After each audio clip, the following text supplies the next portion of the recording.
देखिए अगला क्वेश्चन है, क्वेश्चन नंबर 6 है, 6 में अथवा करके पार्ट था और पेपर है यूपी बोर्ड का, क्लास है 12 फिजिक्स का है। 346 FS पेपर का कोड है, क्वेश्चन जिसको मिलाना है मिला लेगा।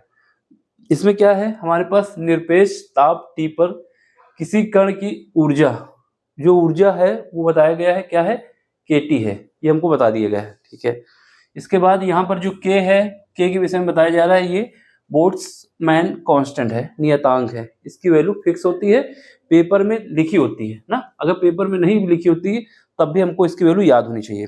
ठीक है, कभी कभी इसकी यूनिट में खेल कर देता है, पेपर में कुछ और यूनिट लिख देता है, फिर उसको हमें चेंज करना होता है। ठीक, तो हो सकता है पेपर में इलेक्ट्रॉन वोल्ट डिग्री में कर दें, यहाँ पर क्या है, जूल पर मोल पर केल्विन में यूनिट है, ये याद रखना। इसके बाद आपसे क्या कह रहा है कि इसकी तरंग दैर्घ्य फाइंड करना है, इस तरंग दैर्घ्य के लिए फोटोन की ऊर्जा भी फाइंड करना है। दो कॉन्सेप्ट है, कौन सा है, न्यूट्रॉन के लिए तरंग दैर्घ्य फाइंड करना है, इसी तरंग दैर्घ्य के लिए फोटोन की ऊर्जा भी फाइंड करना है। तो सबसे पहले हमारे पास सॉल्यूशन में देख लो, जो हमारे पास एब्सोल्यूट तापमान होता है वो दिया गया है T है, तो इसके लिए जो एनर्जी होती है E इज इक्वल टू क्या होता है, फार्मूला 3/2 kT। ठीक है, 3/2 kT। इसने बताया था कि इस फॉर्म में है, लेकिन ये जो कांस्टेंट होता है 3/2 होता है आगे। ठीक है, यहाँ पर ये फिक्स होता है।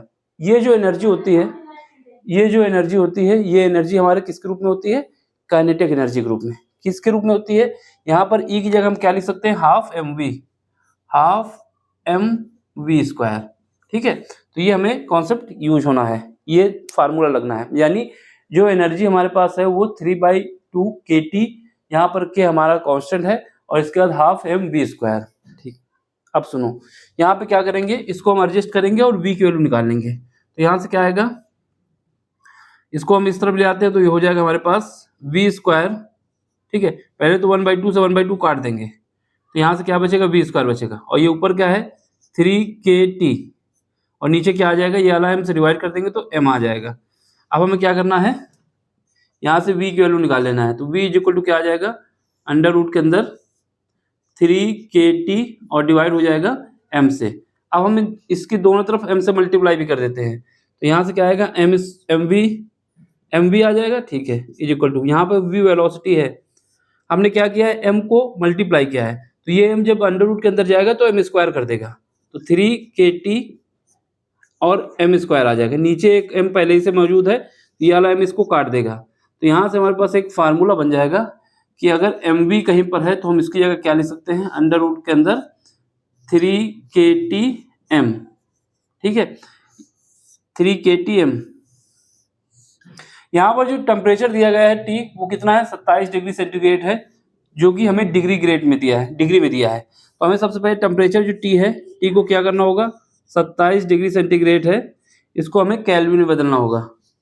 तो 27 प्लस केल्विन में बदलने के लिए 273 ऐड करने होते हैं, तो ये हमारा हो जाएगा 300 केल्विन। जब भी आपको डिग्री में दिया हो कोई वैल्यू, उस डिग्री को हमें क्या करना है, केल्विन में चेंज करना है, तो 273 से ऐड करना होता है। अगर इसी को हमें डिग्री में लाना होगा तो 273 इसमें घटाने होंगे, ये याद होना चाहिए। अब सुनो, अब यहाँ पर हम इसकी वैल्यू भी पुट कर सकते हैं। हमें निकालना क्या है, लेमडा। क्या निकालना है, लेमडा। तो लेमडा की वैल्यू हमें फाइंड करनी है, ये क्वेश्चन मार्क के साथ है। इसके बाद हमें एनर्जी भी फाइंड करनी है इसी वेवलेंथ के लिए। तो लेमडा की जो वैल्यू होती है, लेमडा इज इक्वल टू क्या होता है, h डिवाइड बाई p। यहाँ पर h हमारा कांस्टेंट है ना, प्लैंक कांस्टेंट है, और ये जो p है ये हमारा मोमेंटम है, संवेग है। तो मोमेंटम जो है उसकी जगह हम क्या ले सकते हैं, h mv, यानी p की जगह हम क्या ले सकते हैं, बिकॉज यहाँ लिख देंगे p इज इक्वल टू जो मोमेंटम है मेरा, मास जिसकी बात हो रही है जिस पार्टिकल की, और उसकी वेलोसिटी का फार्मूला हम यहाँ पे बना चुके हैं। एक तो ये फार्मूला है, ठीक है, दूसरा फार्मूला हम mv के रूप में ये लिख चुके हैं। तो यहाँ से लेमडा इज इक्वल टू क्या आ जाएगा, लेमडा इज इक्वल टू हमारे पास आ जाएगा इसकी वैल्यू h। ठीक है, और mv की वैल्यू हमने यहाँ पे अरेंज करके निकाला है, mv की जगह हम ये लिख सकते हैं। तो mv की जगह जब ये लिख दोगे कितना आ जाएगा, 3kT और m आ जाएगा। ठीक है, 3kT m आ जाएगा। अब हमें वैल्यू इसमें पुट करनी है, क्या करना है, वैल्यू को हमें पुट करना है। चलो यहाँ से लेमडा निकल आएगा। Lambda is equal to H की वैल्यू हमारे पास कांस्टेंट पेपर में दी होती है, अगर नहीं दी तब भी याद करना, पेपर में वैसे मेंशन करता है सब। तो 6.6 इंटू 10 की पावर कितना आ जाएगा, माइनस का 34 जूल सेकेंड होती है। यूनिट ऊपर नहीं लिखेंगे, नीचे आओ। नीचे क्या है अंडर रूट के अंदर, यहाँ पर 3 है, ठीक है। अब के की वैल्यू हमने बताया, के हमारा कांस्टेंट है जिसकी वैल्यू पेपर में दी होती है, नहीं दी तब भी आपको ये याद रखना है कि मोल और पर केल्विन में ये होता है। तो यहाँ पर कितना आ जाएगा 1.38, ठीक है। इसके बाद टी की वैल्यू अभी हमने बताया कि केल्विन में रखना है, क्योंकि इस फार्मूले में जो रखेंगे यहाँ पर हमारा जो के है, के की वैल्यू केल्विन में है तो टेम्परेचर भी केल्विन में आएगा। तो ये कितना आ जाएगा 300। अब इसके बाद हमारे पास जो न्यूट्रॉन होता है, इसका मास पेपर में दिया होता है, अगर नहीं दिया हुआ है न्यूट्रॉन का मास तो हमें याद रखना है कितना है 1.67 इंटू 10 की पावर माइनस 27 kg। ये हमारे पास न्यूट्रॉन का मास होता है, ये याद होना चाहिए, ठीक है। तो यहाँ पर क्या करोगे, ये जो m है m की जगह रख देंगे कितना 1.67 और इंटू 10 की पावर माइनस का 27, ठीक है। ये हमने लिख दिया। जब इसको सॉल्व करेंगे, कैलकुलेट करेंगे तो यहाँ से लेमडा की वैल्यू आ जाएगी 1.77 इंटू 10 की पावर माइनस का 10 मीटर। अब इसको एंगस्ट्रॉम में चेंज कर दो तो यहाँ से हमारे पास लेमडा इज इक्वल टू आ जाएगा 1.77 एंगस्ट्रॉम। तो हमारा एक आंसर तो ये आ गया, ठीक। एक आंसर हमने ये निकाल लिया है। अब दूसरा इसमें पूछा है कि हमें क्या बताना है, हमें ये बताना है कि जो हमारे पास एनर्जी है फोटोन की वो बतानी है। तो एनर्जी के लिए फार्मूला क्या होता है, दूसरा केस जो बन रहा है उसके लिए एनर्जी के लिए हमारे पास फार्मूला होता है, जो एनर्जी होती है एक फोटोन की वो होती है, यहाँ रिंग लाइट तो नहीं है, एक फोटोन की जो एनर्जी होती है E इज इक्वल टू क्या होता है एच न्यू, क्या होता है एच न्यू होता है, ठीक है। अब इसको न्यू को जो है ये हमारा फ्रिक्वेंसी है, यहाँ पर क्या है इसको हम क्या करेंगे एच और न्यू को बता देंगे सी बाई लेमडा। तो ये फार्मूला में याद होना चाहिए एच न्यू, और ये हमारे पास क्या हो गया फार्मूला, नया फार्मूला बन गया। ये हमारे पास एक प्रोटॉन की एनर्जी क्या होती है एच न्यू, यहाँ पर इज इक्वल टू कर देंगे न्यू की जगह लिख देंगे सी बाई लेमडा, ठीक है। अब सुनो, अब यहाँ से हमारे पास ई इज इक्वल टू कितना आ जाएगा, यहाँ पर क्या है ई इज इक्वल टू हमारे पास आ जाएगा,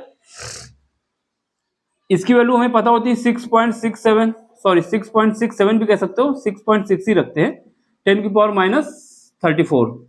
सी की वैल्यू, सी हमारे पास स्पीड ऑफ लाइट है, और स्पीड ऑफ लाइट कितनी होती है, यहाँ पे रिंग लाइट तो नहीं है बीच में, तो इसको नीचे लिख देते हैं ना जिससे रोशनी ना पड़े। तो हमारे पास क्या है यहाँ पे नहीं है, ठीक, यहाँ पे देखो तो ई इज इक्वल टू क्या आ जाएगा, यहाँ पर एच की वैल्यू 6.6 इंटू 10 की पावर माइनस का 34 होगा, और सी की वैल्यू होती है 3 इंटू 10 की पावर 8, ठीक है। ये सी की वैल्यू होती है, ये भी पेपर में दी होती है, बाकी याद होनी चाहिए।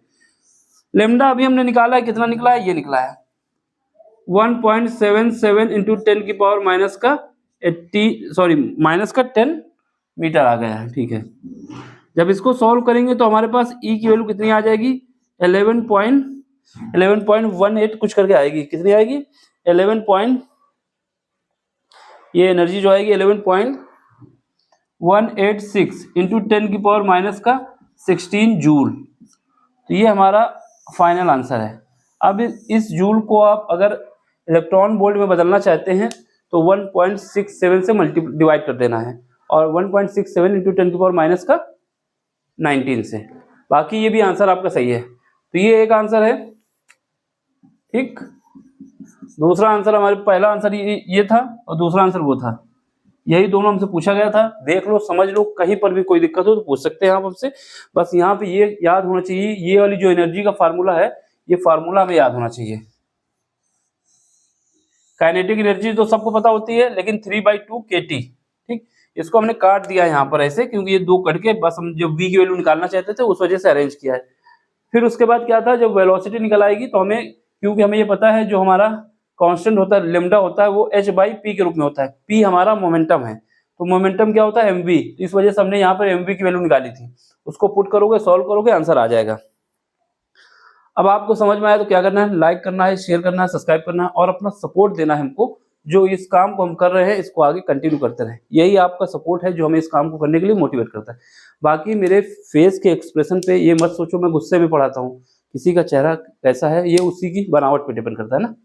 तो आपको क्या करना है, लाइक करना है, शेयर करना है, सब्सक्राइब करना है और इस दुकान को आगे बढ़ाना है, आप लोगों को काम है।